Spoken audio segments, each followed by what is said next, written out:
Hey there, legendary souls. Welcome back to Unconventional Counseling. Today, we're going to talk about Piscean energy, specifically Saturn in Pisces, just because I'm starting to understand something and I want to share it because maybe you're understanding this too, or maybe it'll help you understand something too. So, Piscean energy is an energy that's somehow very prone to being misunderstood, sometimes even by the person who has Piscean energy. And there's just a different way that Pisceans move. Wherever you have Pisces in your chart, because we all have all of the zodiac signs somewhere in our chart, wherever you have it, this might be a place where you tend to feel very confused, or people, when they interact with you around that thing, feel very confused. For me, Pisces is all about my creativity. And sometimes I get very confused, like, wait, what is my message? What am I trying to say? Or sometimes I'll have like one or two people will be like, this doesn't make any sense to me. I don't know why you did this. And I'm like, oh, that hurts so much. I'm at a place now where I'm like, fuck it. I don't care. If you don't get it, you're a minority here. It's okay. We don't all always have to get everything all the time. And sometimes the clarity comes much later because Saturn has been in Pisces for over a year, and I feel like the clarity is just starting to show up for me. I'm so glad I don't have Saturn in Pisces because I want to try to support people who have Saturn in Pisces or who are impacted by this transit in a very like type of way. It's Mercury retrograde, so sometimes the language is going to be nonverbal. Stay with me, right? So, I was in an astrology program like back in 2020, like 4 years ago, right? Almost about to be 5 years ago because we're at the end of this year when I'm recording this. And something that I noticed at the time was the people who had their Mercury in Pisces or people who were Pisces suns, because I pay attention to all of that shit all the time. I love it. When they would speak, people just really wouldn't understand what they were saying. And sometimes I wouldn't understand where they were coming from or what they were saying or where they were going with what they were saying. And I found that fascinating that I was consistently feeling confused with people who had this particular placement. And so back in 2020, I was like, I am committed to better understanding Piscean energy. I don't want there to be any zodiac sign that I feel anything about because it's so rampant in astrological communities in terms of pop psychology with regular people. People will be like, I can't stand this sign. I hate that sign. And I'm like, I just don't want to be another one. I don't want to do the same thing. I want to be different. I like to be different. So at that time, I started this journey to try to better understand Piscean energy. And it's been a journey. Like, to say that feels like I'm saying the least because Pisces being the last sign of the zodiac, I consider it to be the wisest of all of the signs in their power. When they know who they are with that energy, they are amongst the wisest because they have the energy of all of the other 11 signs. They know how to, be fiery. They know how to be detached. They know how to be emotional. They know how to be wise. They can pull on everything. They can pull on all of the energy of all of the other archetypes of the signs.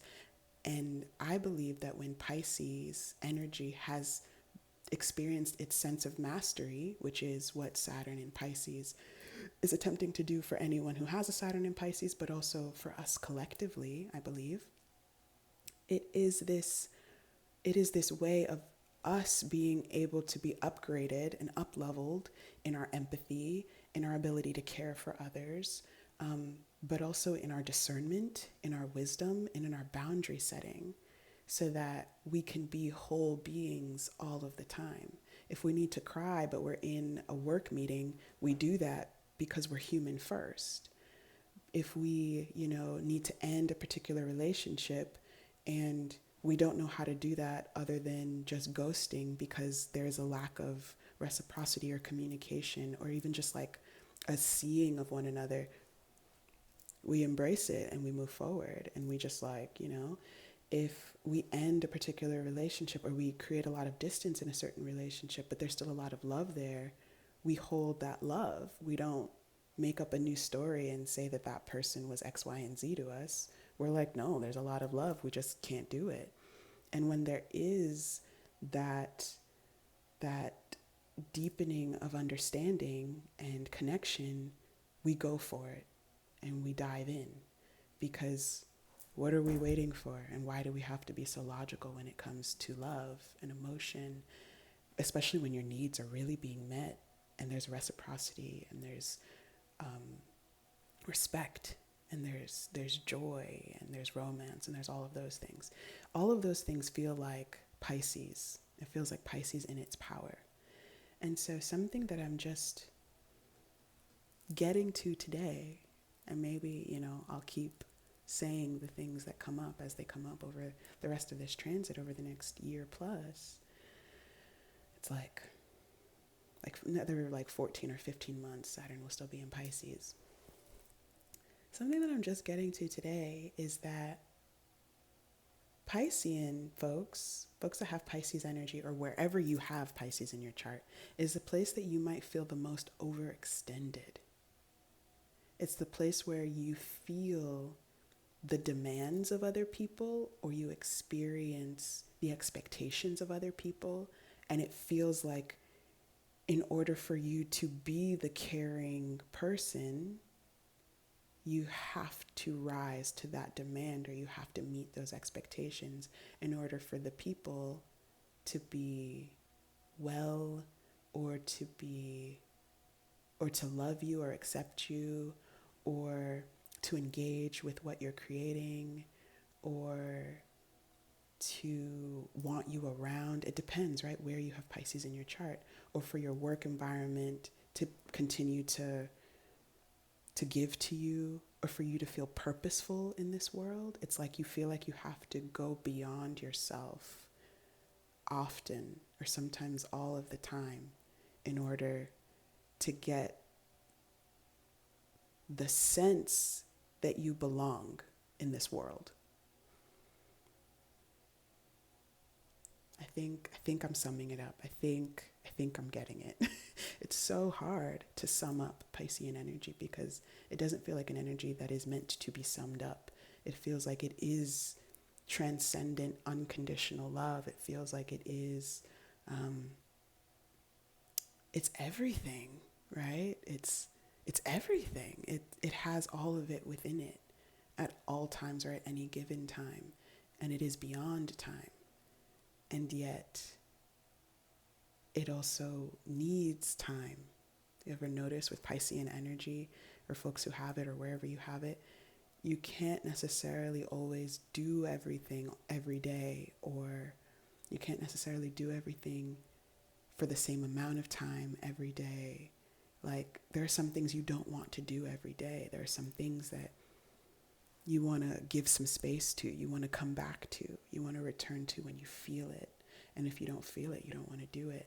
And so if you have Pisces energy in terms of your North Node, or in your 10th house, or in your second house, that can be really difficult when it comes to trying to be disciplined, when it comes to your money, or your career, or just your purpose and your praxis in this world.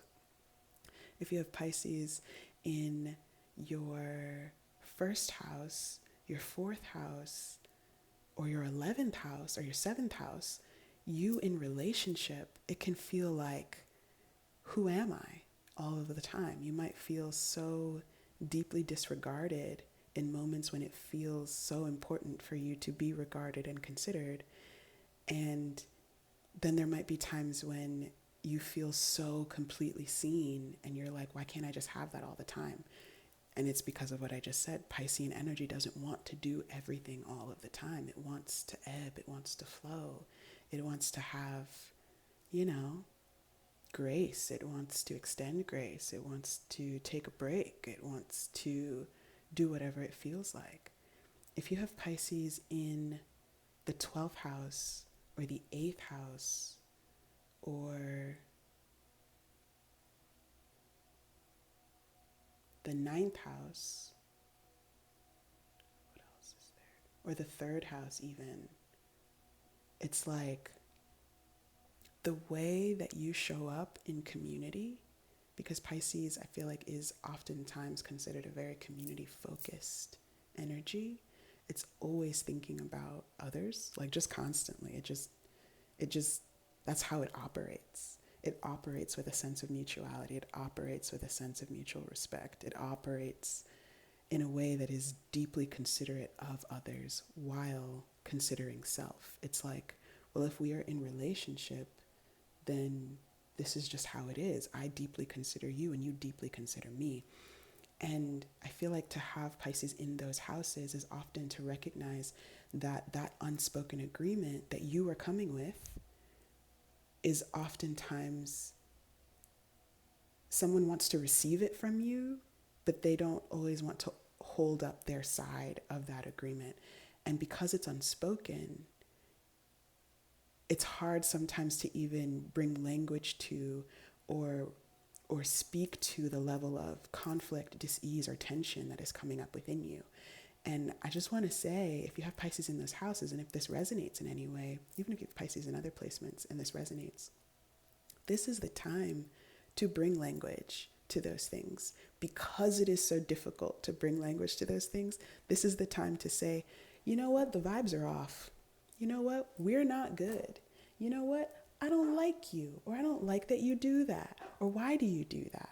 Or you know what, you do this thing X, Y, and Z over and over, and it really hurts my feelings. I feel deeply just like unconsidered by you. Like, this is the time to keep it concise if you can. It's very hard sometimes for Piscean energy, but to keep it concise and give it the punch that it needs. Say it in 2 or 3 sentences. I don't like how you said that. It makes me feel like you don't care about me. Do you? Like, come with it, Pisces. Come with it. There is this expectation. Sometimes it's the expectation that you have, that you're always going to be soft. But remember what we said at the beginning. Pisces is all of the signs. You don't got to come soft. Like, step into your Aquarius energy, step into your Sagittarius energy, step into your Cancer energy when your Cancer energy's been pissed off, step into your Scorpio energy when you're ready to cut someone, step into the Virgo energy that comes with the precision. Say it with your whole chest. Say it soft if you need to, but say it in a way that it hits. Because the way that you have been holding on to pain and grief, and you've been digesting all of it, sometimes on your own, and then you show up in those relationships or in those spaces to just give more, nah. People don't know how to do relationship with you. They don't know how to do it. You are the one that's going to support the people that you're choosing to have in your life, or you're choosing to keep in your life, to know how to do a relationship with you. They don't know how to do it intrinsically. They're going to need your support.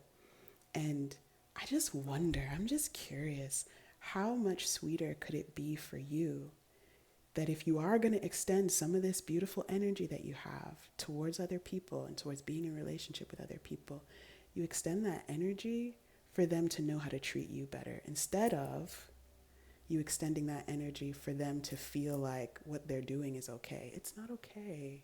Tell them that.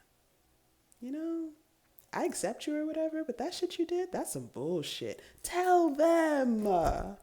And then don't talk to them for a day if you don't feel like it. Let it percolate. Let it settle in your spirit. You don't always have to be available. Do what feels right. So that's what I'm realizing for Pisces Saturn.